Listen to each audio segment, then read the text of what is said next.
La economía de Costa Rica no se puede explicar sin el café. El grano de oro nos vinculó a los mercados mundiales. Fue fundamental para nuestro desarrollo económico y social. Seguro durante muchísimos años la salud de nuestra economía se podía medir solo viendo a qué precio cotizaba el café costarricense en los mercados mundiales.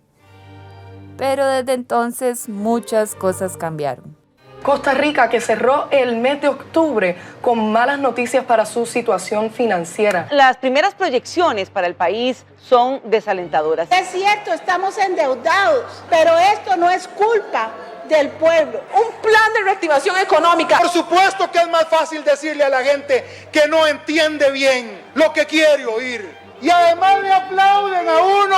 Ya es inevitable una crisis económica importante en Costa Rica como no se ha visto desde principios de los años 80. Y en el medio, además, nos ofrecen respuestas, teorías, números, siglas, índices que no necesariamente entendemos. La microeconomía, encajes mínimos legales, Producto Interno Bruto, demanda agregada, políticas fiscales progresivas, política monetaria. Pues sí, la economía es compleja. Pero entonces, ¿de qué hablamos cuando hablamos de economía costarricense?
En Costa Rica nos han metido en una especie como de esquizofrenia fiscal. A la gente le encantaría tener las escuelas que hay en Finlandia, las carreteras que hay en Suecia, los hospitales que hay en Holanda y pagar los impuestos que se pagan en Guatemala. Y de ahí no funciona. Sobre todo en los últimos 18 o 20 años el modelo económico ha hecho que la brecha entre ricos y pobres sea creciente más. La economía costarricense es una economía que, en primer lugar, lo que más salta a la vista es que es pequeña, de ingreso medio alto, no somos un país rico, tampoco somos un país pobre. La economía pasa por la distribución de los recursos de diferente naturaleza. Estamos hablando desde los recursos financieros, por ejemplo, la distribución del ingreso, los salarios, y también de recursos asociados a lo que se puede obtener mediante estos ingresos, del gran marco de ganancias que puede tener una sociedad, cuánto le toca a cada quien, quién está produciendo esas ganancias y en qué se usa esa producción de ganancias también. Cuando hablamos de macroeconomía, hablamos de grandes números agregados, como la tasa de desempleo, eso es, el número de personas que no tienen trabajo, o el Producto Interno Bruto, que en esencia es la suma de todos los productos y servicios producidos en un territorio, como Costa Rica. La microeconomía, por otro lado, se concentra en sectores más pequeños, en vez de mediciones que conciernen a todo el país. Por ejemplo, la microeconomía se centraría en agentes individuales, una empresa o un grupo de empresas, y cómo disminuyen sus costos, cómo invierten o maximizan los recursos utilizados. Ahora, ¿cómo evaluamos la salud o la calidad de la economía? Para eso nos tenemos que fijar en indicadores. Se fija en el Producto Interno Bruto, pero también se fija en la tasa de desempleo, también el coeficiente de Gini para ver la desigualdad, también en los niveles de pobreza, pero también hay otro tipo de indicadores. Si yo quisiera saber la salud fiscal del gobierno, entonces tendría que estarme fijando en su déficit o en su balance presupuestario, el famoso déficit fiscal en Costa Rica. Además de los índices, es importante tener en cuenta que la economía también se rige por sistemas. El sistema económico que rige la mayoría de los países nació en el siglo XVIII, cuando el economista y filósofo Adam Smith dio forma a conceptos como el libre mercado y la mano invisible. Digamos que yo soy demandante, soy una consumidora y usted es oferente de algún bien o servicio, yo qué sé, de los zapatos. Yo quiero ir a comprar zapatos y usted vende zapatos. Decía Adam Smith en su libro de estudio de la naturaleza y causa de la riqueza de las naciones que así como por arte de magia uno podía ir y encontrar los zapatos, en el caso de la tienda zapatos, que yo quería, en las cantidades que yo quería, sin que yo lo hubiera coordinado. Entonces él decía, hay una especie de mano invisible que pone de acuerdo a la gente sin que necesariamente se estén poniendo de acuerdo de forma explícita. Hace que esas voluntades caminen juntas. Por ejemplo, si yo ya no quiero más zapatos y ya nadie más quiere más zapatos, pues usted ya no va a poder vender los zapatos. Y entonces por arte de magia se le va a ir reduciendo sus ventas y va a entender que ya esa no es una actividad productiva y se va a tener que salir, ¿ok?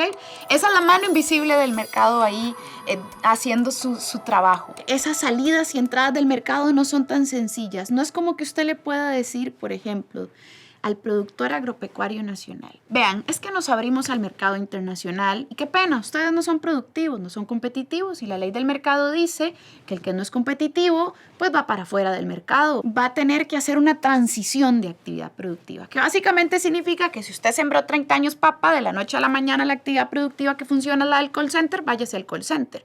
Vamos, pero eso funciona muy bonito en un papel o en un modelo escrito en una pizarra. Por eso yo creo que es tan importante un Estado fuerte. Fuerte no equivale a necesariamente a grande. Me refiero a fuerte en capacidad de resolver, fuerte en recursos resueltos, en que no tenga un déficit fiscal insostenible, para que pueda invertir en investigación y desarrollo, para que pueda acompañar a esos sectores productivos, para que se prepare, para que planifique. Si eso es importante en un país desarrollado, es todavía más importante en un país en vías de desarrollo. Yo antes decía que Costa Rica es un país subdesarrollado casi exitoso, ¿verdad? Porque hemos hecho muchas cosas bien, pero ¿cómo hacemos para que la sociedad entienda que esas inversiones públicas son fundamentales para la gente y para las empresas? En vez de estar en esta competencia absurda de no me ponga más impuestos, no aumente el gasto, no contrate más gente, yo diría, no, al Estado lo que debiéramos exigirle es que cada 5 que recibe lo invierta bien. Estados Unidos tiene sectores agropecuarios subvencionados. Pero ¿cómo? El libre mercado diría que usted los deje por la libre y si no son competitivos que se mueran como sector productivo. No. En la crisis del 2008-2009, el gobierno estadounidense sacó plata del equivalente a las reservas para poder financiar los bancos que iban a quebrar con la crisis que estalló hace algunos años, la famosa burbuja hipotecaria. ¿Pero cómo? El libre mercado decía que si ellos habían jugado sucio tenían que hundirse. No, suaves, que si se hunden se llevan la economía a pique. Entonces el Estado intervino y lo salvó. Terrible debate porque había gente viviendo en los parques diciendo, pero el Estado no me está ayudando a conseguir una casa y le está pagando a los bancos para que se salven. Esas son grandes contradicciones internacionales en países que usualmente defienden el discurso del libre comercio, pero que en la práctica saben que el libre mercado y la mano invisible no pueden andar sola. A la mano invisible hay que acompañarla, hay que dirigirla y hay que intervenirla. Cuando la economía va mal, al primero que señalamos es al gobierno. Pero ¿nos hemos puesto a pensar realmente qué puede hacer el gobierno?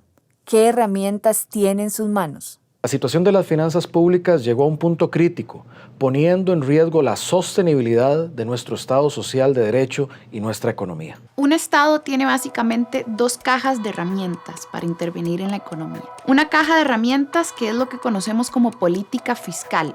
Ahí estamos hablando del gasto público, de los impuestos. Los impuestos son los ingresos con los que se financia ese gasto público. Esos impuestos son una forma de intervenir en la economía porque no solo se obtienen ingresos, sino que al final lo que sucede es que usted también puede decidir qué sectores impulsar y cuáles no a través de impuestos. Y seguimos siendo el país que quiere vivir como Suiza, pero que quiere pagar impuestos en un sistema muy parecido a algunos países centroamericanos. Y yo entiendo, un plan fiscal no es un tema popular, no es un tema que la mayoría de la gente acepte, que se le meta la mano en el bolsillo para poder hacerle frente a las deudas que tiene el país.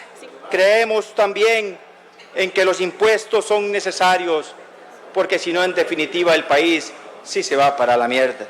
Nosotros tenemos un problema estructural en la forma en la que recogemos impuestos. Quizás si ocupáramos más nuestra atención en cómo cerrar esos portillos de los impuestos que ya existen, en vez de crearle nuevos impuestos a productos como la canasta básica, tendríamos mejores resultados y más rápido. Pero la discusión no se ha movido sobre eso. La discusión se movió, digamos, sobre un aspecto de la política fiscal que tiende a ser más regresivo, que es el impuesto sobre el valor agregado. Esta Asamblea Legislativa, es decir, la Asamblea Legislativa 2018-2022, hizo muchos cambios que no necesariamente ponen el énfasis en el impuesto sobre la renta. Es decir, que, por ejemplo, una persona que gane, creo que es más de 2,5 millones de colones, paga el 25%, sigue siendo muy poco. En países del norte desarrollado, en general, el impuesto sobre la renta es de un 50%. La otra cajita está en manos del Banco Central, sobre todo, que es la cajita de política monetaria. Y dentro de la política monetaria también podemos encontrar la política cambiaria. ¿Qué es eso? Mientras el gobierno central tiene las herramientas del gasto y el impuesto, el Banco Central tiene herramientas asociadas a las tasas de interés y al tipo de cambio. ¿Y quién es y qué hace el Banco Central? Pues le preguntamos a su presidente. Es la institución que se encarga, entre otras cosas, de manejar la cantidad de dinero que circula en la economía. El Banco Central puede comprar y vender títulos en los mercados, que a cambio de ese papel está entregando dinero en la economía. Y cuando el Banco Central vende uno de estos títulos, lo que está haciendo es que a cambio de ese papel recoge dinero. Y tiene también el Banco Central otro instrumento que son encajes mínimos legales. Por cada 100 colones de depósitos que reciben las entidades bancarias, el Banco Central le determinará un determinado porcentaje que tienen que guardar como reservas en el Banco Central. Además de todo lo que ha dicho don Rodrigo, el Banco Central también define las tasas de interés de referencia e interviene sobre el tipo de cambio, o sea, cuánto valen los colones respecto a los dólares. Otra manera más de medir la salud de la economía. En Costa Rica, el régimen cambiario que tenemos, es decir, la forma en que la política pública decidió que se manejara el tipo de cambio, es un régimen de flotación administrada, es decir, que el tipo de cambio lo determina fundamentalmente el mercado. Lo determinan las fuerzas de oferta y demanda de divisas. Y en el margen, el Banco Central interviene para reducir las fluctuaciones. Ahora, cómo ese dinero se convierte en plata que la gente gasta es algo un poquito más complicado. La cantidad de dinero que el Banco Central pone en circulación va a depender de cuán hábiles sean los bancos en prestar y qué tan rápido circule la plata, para decir cuánto es la demanda agregada que hay en el país. Si yo recibo un ingreso y antes de gastarlo me lo guardo en el banco y tardo 3 meses y cuando lo gasto el que se lo pago lo vuelve a guardar 3 meses y el dinero circula muy despacio, una cantidad de dinero se convierte en muy poca demanda agregada porque circula muy despacio. Al contrario, ¿verdad? Si a mí me entra el dinero y yo de inmediato compro y la persona a la que yo le pagué de inmediato compra, ahí el dinero está circulando muy rápido.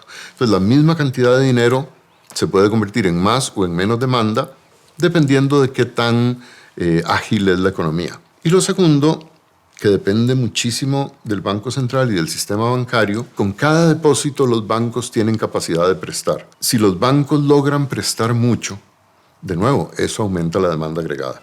La próxima vez que pase frente al Banco Central, le invito a verlo otra vez y pensar en el papel tan importante que juega en nuestras vidas. Y aproveche para ver estas estatuas tan bonitas que están afuera. Yo nunca lo había hecho. Ahora nos sirvieron para tomar un pequeño descanso, porque vamos a seguir complicando el asunto. Inflación y desempleo. Muchas formas de hablar de inflación. Lo más sencillo es decir aumentos en los precios que se dan en parte porque hay mucha liquidez, mucho dinero en la economía. Entonces, cuando la producción no aumenta y aumenta la cantidad de dinero, ese dinero va a demandar más bienes y si no tenemos capacidad de producir más bienes, lo que va a pasar es que suben los precios. La gran paradoja de la discusión de si quiero inflación baja o salarios y empleo es que yo tengo que sacrificar una por la otra. Entonces, lo que necesito es encontrar un punto intermedio que permita que los niveles de precios sean aceptables, pero que la gente tenga niveles de ingreso también aceptables. Y ese equilibrio no es un equilibrio sencillo. El Banco Central, a través de todo su instrumental, directo e indirecto, puede influir sobre la inflación o el nivel de precios, manteniendo el objetivo de concentrar la tasa de inflación en un rango determinado. En el caso del Banco Central es de 2 a 4%. Para el Banco Central nuestro, por ley, su primer objetivo es bajos precios. Y ahí tiene otros subobjetivos que son menos prioritarios, entre los que viene el empleo, pero no está al mismo nivel. Entonces, si el Banco Central costarricense tiene que decidir entre bajar los precios y generar pleno empleo, va a tener que decidir por ley bajar los precios. En los tiempos actuales, en la mayoría de los países de América Latina, con un par de excepciones, la inflación no es el problema es el desempleo. Y yo siento que tenemos bancos centrales, y Costa Rica es un buen ejemplo, muy acostumbrados a ser muy conservadores en política monetaria. A mí me parece que estamos en una época donde debiéramos hacer lo contrario. Los bancos debieran ser mucho más proactivos en estimular la economía, que yo sé que a los banqueros les da escalofríos cuando uno dice eso, pero eso es lo que debieran hacer. Para comprender realmente el desempleo sistémico y estructural que sufre Costa Rica, tenemos que irnos algunas décadas atrás. En los años 80 sufrimos una de las peores crisis económicas de nuestra historia. La crisis provocó que la cobertura en educación cayera. La mitad de los costarricenses no entraron al colegio. Hoy, por cierto, ellos son buena parte de esa fuerza laboral que no encuentra espacio en el mercado. Pasamos de un modelo de sustitución de importaciones y dependencia de algunos productos como el café, el cacao, la caña de azúcar y el banano, a una economía más abierta al mundo. Nos abrimos también al turismo y a la producción de bienes especializados.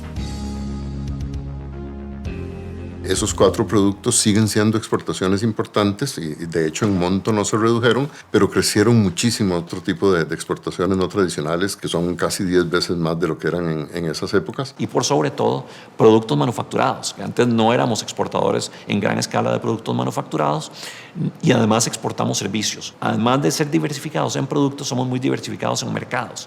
Ya no dependemos fundamentalmente de Norteamérica y de Europa. Cada vez expandimos más las actividades de exportación e importación a diferentes socios comerciales en otras partes del mundo. La política económica costarricense de los últimos 35 años ha concentrado todos sus esfuerzos en generar condiciones para que a la inversión extranjera directa le vaya bien. Ok, pero ¿y qué hacemos con todo lo demás? ¿Qué pasó con todo el restante sector productivo? Con todas las productores agropecuarios y las empresas locales que estaban destinadas al mercado local y no necesariamente a la exportación de las grandes corporaciones. Entonces tenemos un sector muy dinámico de la economía, de altísima productividad, muy moderno, calidades muy altas de los productos, trabajo calificado, bien pagado, y se nos quedó atrás otra gran parte de la economía donde lo que vemos es muchísimo sector informal, poca capacidad de pagar los salarios que hay en Costa Rica, mucho desempleo. Entonces yo diría que hoy la economía costarricense se caracteriza por ser 2 economías.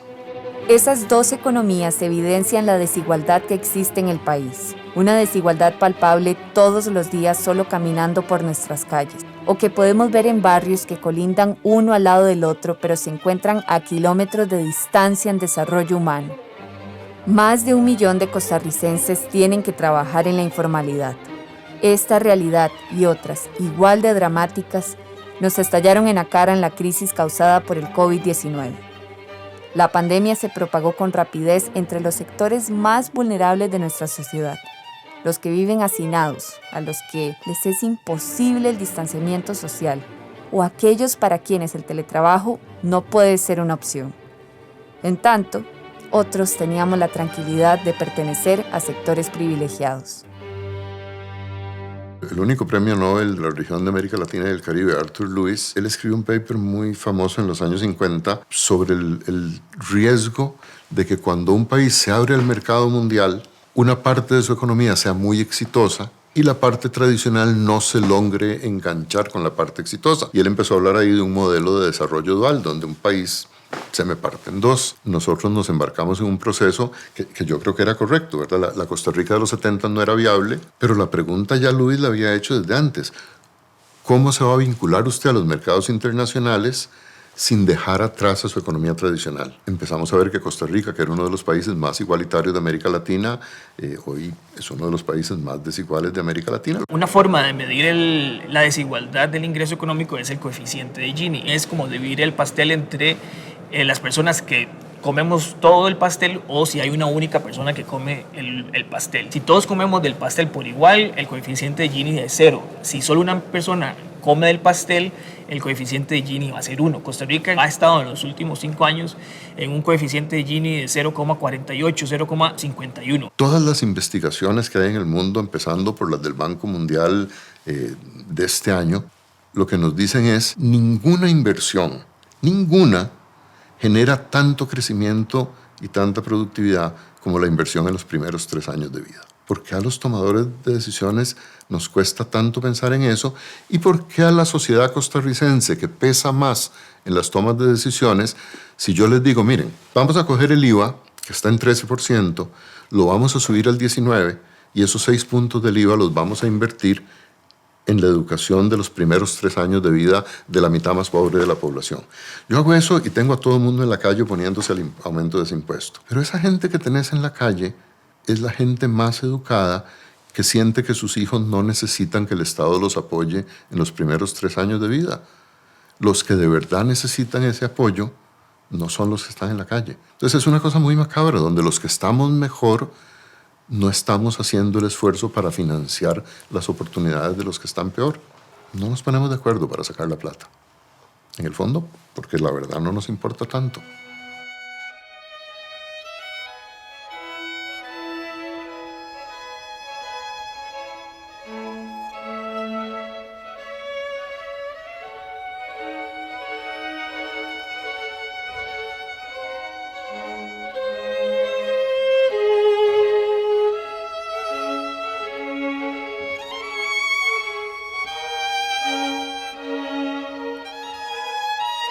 Yo no creo que haya que volver a lo que era antes, porque eso es un momento histórico distinto, pero sí creo que nos toca pensar un modelo de desarrollo económico a la tica, más partiendo de una economía que vuelva a preguntarse cómo hacer que ganen las grandes mayorías.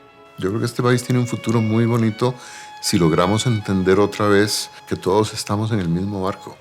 Si le va mal a uno, nos va mal a todos.